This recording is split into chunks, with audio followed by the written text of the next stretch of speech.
Thank you, Mr. Chairman.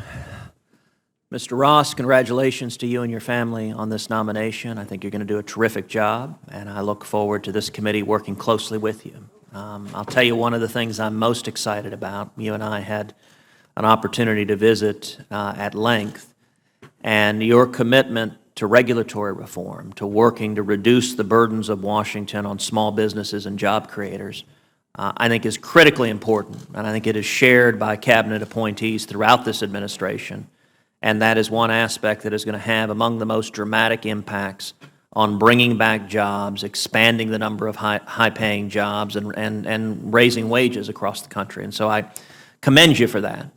I want to talk about a number of specific areas. I want to start with addressing spectrum, which, as you know, has been a long-time interest of this committee. And the demand for spectrum continues growing at remarkable levels. Indeed, U.S. mobile data doubled usage from 2012 to 2013, and it's projected to increase by 650% by 2018.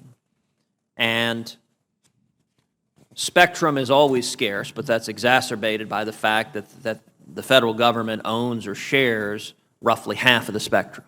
And that presents both a challenge and an opportunity.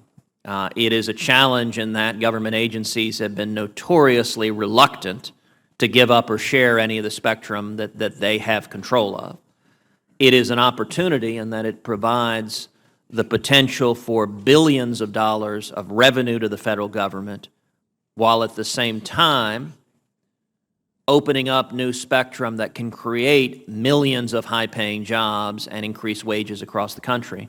So I wanted to ask you, I think there is room for a lot of creative policy making, working with your fellow cabinet members who have control of spectrum to find a way to incentivize those agencies to work to make more spectrum available for the public and have it be a win-win all around. And I wanted to ask you to comment on that, and in particular for your commitment to work with me and work with this committee to explore significantly increasing the bandwidth and spectrum that's available to the public and the revenue accordingly that would be available to the federal government. You need to turn your microphone on, sir. I think it's absolutely essential, Senator, that we do that. I think the tricky part is the one that you and I discussed at some length, which is how do you incentivize other agencies to give up the spectrum that perhaps they don't really need. I think there's a natural tendency for everyone to want to keep on to things in case they need it. So I think the tricky thing, which probably would involve public policy questions for the Congress, would be how do you provide some sort of an incentive?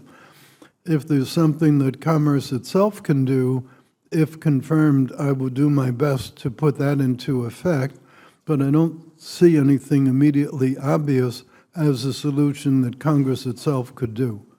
Well, I look forward to our working together and to solve that together creatively. Let me shift to a different topic, which is there has been growing concern about China making acquisitions in the United States and, among other things, gaining significant influence in the U.S. movie industry, making major acquisitions, potentially creating an environment where entertainment companies in the United States engage in self-censorship because of foreign ownership.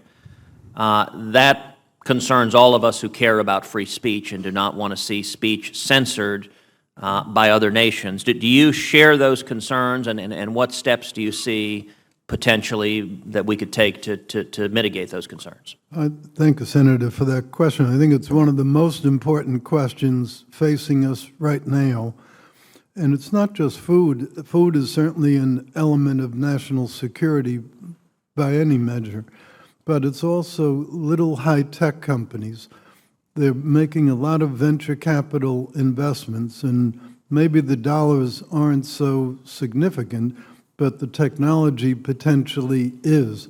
And in areas like semiconductor, I'm very, very concerned about that, because they are the world's largest, the Chinese are the world's largest consumer of semiconductors. So far are mainly importing it a lot from here.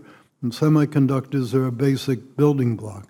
Second, when President-elect Trump convened the high-tech CEOs a few weeks ago, I was struck to learn from them that the closer they get to content, the more constrictive the Chinese are on their activities. So it seems not very reciprocal that they want to control entertainment and other media here, and yet are denying our companies anything getting remotely close to that.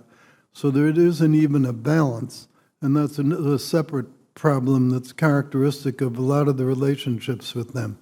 I look forward to working with you on that issue. My time has expired, but let me briefly ask a final question, which is this committee has expressed considerable concern over the decision of the prior administration to transfer control of ICANN, the basic infrastructure of the Internet, to a consortium of foreign countries, including countries like Russia and China and Iran. Do you share those concerns, and will you commit to working with this committee to ensure that we protect free speech on the Internet and that we do not allow enemies of free speech to exercise authority that restricts our freedoms here in America? Yes, as such a big market, and really as the inventors of the Internet, I'm a little surprised that we seem to be essentially voiceless in the governance of that activity. That strikes me as an intellectually incorrect solution, but I'm not aware of what it is that we actually can do right now to deal with that. It exists.